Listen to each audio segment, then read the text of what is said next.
આ તરફ ગીર સોમનાથમાં ભારે વરસાદના કારણે પારાવાર મુશ્કેલી સર્જાઈ છે।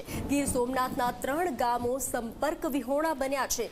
સનખડા, ખત્રીવાડા અને સુલતાનપુર ગામ સંપર્ક વિહોણા થયા છે। લોકો જીવના જોખમે એક ગામથી બીજા ગામે અવરજવર કરતા દેખાઈ રહ્યા છે, તો નદીઓ ગાંડી તૂર બનતા ખેડૂતો મુશ્કેલીમાં મુકાયા છે। કમોસમી વરસાદથી ખેતરો બેટમાં ફેરવાયા છે, તો હાલ 3 ગામ સંપર્ક વિહોણા બન્યા છે। લોકો હાલાકીનો સામનો કરી રહ્યા છે। ગીર સોમનાથમાં કમોસમી વરસાદે પારાવાર મુશ્કેલીનું સર્જન કર્યું છે।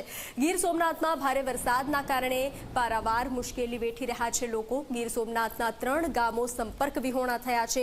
સનખડા, ખત્રીવાડા અને સુલતાનપુર ગામો સંપર્ક વિહોણા થયા છે, ત્યારે લોકો જીવના જોખમે એક ગામથી બીજા ગામ પર અવરજવર કરતા દેખાય છે।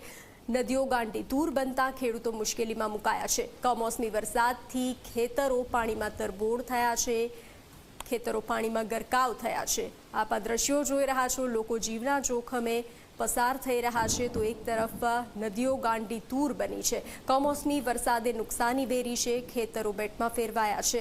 વધુ વિગતો સાથે સંવાદદાતા કૌશલ જોડાઈ ચૂક્યા છે। કૌશલ, ગીર સોમનાથના 3 ગામો સંપર્ક વિહોણા છે અને લોકો ગામમાં જીવના જોખમે અવરજવર કરતા નજરે પડી રહ્યા છે, શું સ્થિતિ?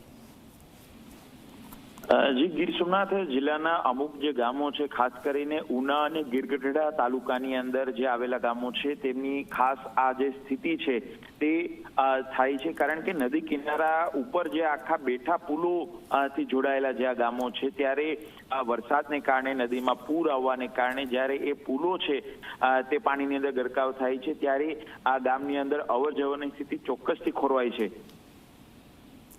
જી કૌશલ, જાણકારી સાથે જોડાવા બદલ આભાર।